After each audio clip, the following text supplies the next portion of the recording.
Bonjour à tous. Dans ce cours, on va parler de la solution en MADA SDN. D'abord, c'est quoi un réseau SDN? Donc, pour savoir ou pour faire la définition d'un réseau SDN, il faut d'abord connaître c'est quoi un réseau traditionnel. Il faut faire la comparaison avec un réseau traditionnel. Un réseau traditionnel, c'est un réseau où les périphériques comme les routeurs, switches, points d'accès sont configurés individuellement et gèrent le trafic en fonction des règles prédéfinies. Les changements nécessitent des configurations manuelles sur chaque appareil. Alors qu'un réseau SDN, c'est un réseau où la gestion du trafic est centralisée et contrôlée par un logiciel. Les périphériques sont programmables via un contrôleur central, ce qui permet une gestion plus flexible et dynamique du réseau. Les avantages d'un réseau SDN, c'est la gestion centralisée, réduction des coûts du réseau et contrôle agile. Contrôle agile fait la référence à la capacité de contrôler et gérer un système de manière souple, réactive et adaptable aux changements.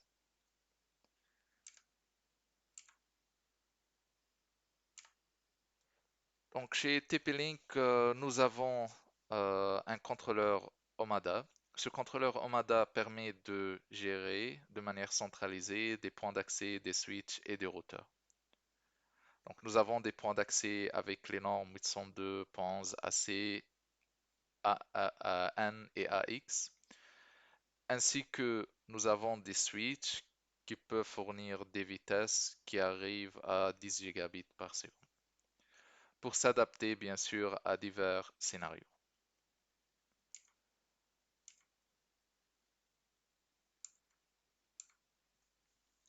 Commençons par présenter les différents types de points d'accès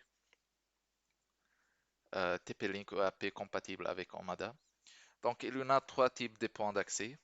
Point d'accès intérieur avec montage au plafond. Ce sont souvent des points d'accès qui sont utilisés à l'extérieur, par exemple dans des bureaux, dans des restaurants, pour couvrir le Wi-Fi. L'autre type de point d'accès, c'est EAP mural ou wall en anglais. Ces types de points d'accès sont souvent installés dans les chambres des hôtels, par exemple, pour couvrir le signal Wi-Fi dans les chambres. Ces points d'accès possèdent un bouton Wi-Fi pour désactiver ou activer le Wi-Fi. Troisième type de points d'accès sont les points d'accès extérieurs. Donc, ces points d'accès, on peut les installer à l'extérieur pour couvrir, par exemple, des espaces publics comme la piscine ou le jardin, par exemple. Ici, vous avez plusieurs modèles, donc EAP intérieur, wall et extérieur. Bien sûr, chaque modèle a des spécifications spécifiques. Par exemple, le EAP 600 HD possède un port 2,5 Go. Il peut être alimenté en PoE ou directement avec un adaptateur. L'autre type, c'est EAP 225. Il possède un port, par exemple, 1 gigabit. Il peut être alimenté aussi avec PoE ou avec un adaptateur. EAP mural. Donc, il y en a plusieurs modèles des EAP wall. Et comme je vous avais dit, les points d'accès wall possèdent un bouton pour désactiver ou activer le Wi-Fi. Les EAP wall doivent être alimentés en PoE. Donc on ne peut pas les brancher directement sur secteur pour les alimenter. Il faut toujours les connecter en PoE. Borne AP extérieure, bien sûr, ces points d'accès sont étanches. On peut les installer à l'extérieur. Ces points d'accès peuvent être alimentés en utilisant le PoE standard ou le PoE passif. Il y en a plusieurs modèles, modèle Wi-Fi 6, modèle Wi-Fi 5, modèle Wi-Fi 4. Et bien sûr, chaque point d'accès a ses spécifications. Comment alimenter les points d'accès? Donc, il y en a trois méthodes pour alimenter les points d'accès, soit avec la norme PoE. Il existe trois types de normes PoE, 802.3 AF, 802.3 AT, 802.3 BT. Donc 802.3 AF, c'est le PoE, puissance jusqu'à 15,4 watts. Le deuxième type, c'est 802.3 AT, c'est le PoE+, avec une puissance jusqu'à 30 watts.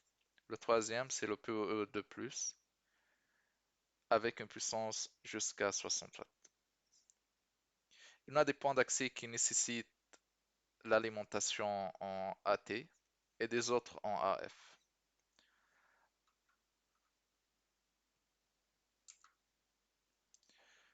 La deuxième méthode de l'alimentation, c'est avec l'injecteur PoE. L'injecteur PoE peut être fourni avec les points d'accès, mais ça dépend de modèle. Donc avec l'injecteur PoE, on peut alimenter, on peut brancher un équipement sur un adaptateur et connecter l'adaptateur ou brancher l'adaptateur sur secteur pour alimenter ou pour allumer le point d'accès. Le troisième type, c'est alimentation avec un adaptateur d'alimentation. Donc on peut directement brancher l'adaptateur sur secteur pour allumer le point d'accès. Si vous avez la différence entre les trois modèles, la couverture recommandée par exemple pour les points d'accès intérieurs qui peuvent être montés au plafond, c'est 15 mètres. Pour les EAP wall, c'est 10 mètres. Pour les EAP extérieurs, c'est 200 mètres avec une direction de 360 degrés. Et comme je vous avais dit, chaque point d'accès a ses spécifications et bien sûr, chaque point d'accès peut supporter un nombre maximum de clients. Les modèles qui terminent avec HD sont utilisés dans les environnements de haute densité. Comme vous voyez, ils peuvent supporter un nombre, un très grand nombre de clients. Ici, on a une comparaison entre les points d'accès 802.11n et 802.11ac. Donc, par l'ordre le plus performant, c'est le 265 HD. Au niveau des bornes Wi-Fi 6, vous avez par l'ordre le plus performant, c'est le EAP 690E. Donc, c'est un borne Wi-Fi 6E. C'est une borne Wi-Fi 6E. Au niveau des points d'accès mural, le plus performant, c'est le 655 mur. Et de même pour les points d'accès extérieurs, il y en a un modèle plus performant, c'est le 650 extérieur. Routeur OMADA, donc c'est quoi un routeur? Un routeur est un appareil qui dirige le trafic réseau entre différents appareils et réseaux. Il prend des décisions sur la manière d'envoyer les données en fonction de leur destination, permettant aux appareils de communiquer et d'accéder à Internet de manière efficace. Par exemple, un client souhaite accéder à un site, il va envoyer les paquets vers le routeur va lui router vers la bande destination. Quelle est la différence entre le switch et le routeur? La différence est que le routeur fonctionne sur la couche numéro 3 de OSI. Donc, le routeur utilise le table de routage pour envoyer les paquets, alors que le switch fonctionne sur le niveau L2, aux couche numéro 2 de OSI. Il utilise le table d'adresse MAC pour envoyer les paquets entre les équipements. Chez TP-Link, nous avons des routeurs qui peuvent être montés en rack et des autres routeurs de bureau. Chaque routeur possède des spécifications spécifiques. Sur certains routeurs, on peut avoir 10 Go par exemple de vitesse. Sur des autres, on peut avoir 2,5 ou 1 Go. Les routeurs Omada ou compatibles Omada sont des routeurs multi-WAN et VPN.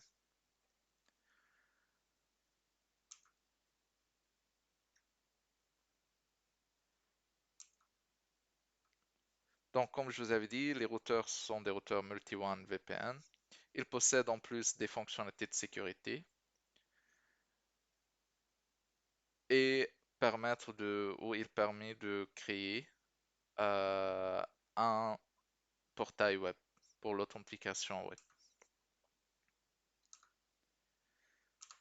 Switch Omada, c'est quoi un switch? Donc, un switch est un appareil qui relie plusieurs appareils comme des ordinateurs, des imprimantes ou des serveurs, au sein d'un réseau local, bien sûr. Il permet aux appareils de communiquer directement entre eux, améliorant la vitesse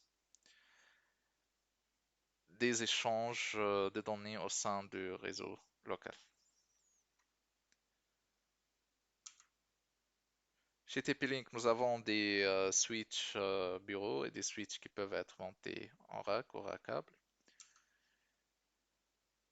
Les switches ménageables possèdent des ports ou un port console pour accéder en CLI à la configuration.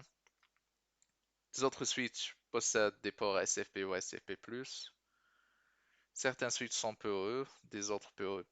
Donc ça dépend aussi des spécifications de chaque switch.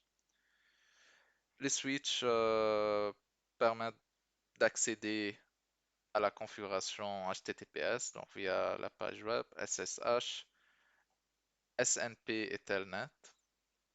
Et bien sûr, les switches peuvent être connectés à un contrôleur, comme ça on peut faire la configuration des switches via l'interface centralisée de contrôleur.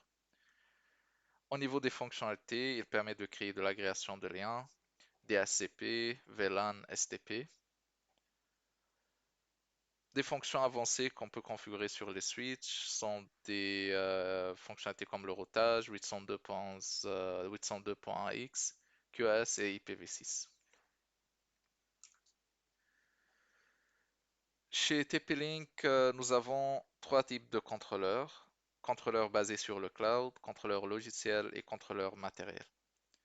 Le contrôleur basé sur le cloud, il se trouve sur les clouds TP-Link, sur le serveur TP-Link. Le contrôleur logiciel, c'est à vous de l'installer sur un serveur. Contrôleur matériel, c'est un contrôleur, donc c'est un matériel qui peut être installé directement chez le client. Chaque contrôleur a un nombre limité ou un nombre des appareils qu'il peut gérer. Par exemple, le contrôleur basé sur le cloud TP-Link peut gérer un nombre illimité des appareils.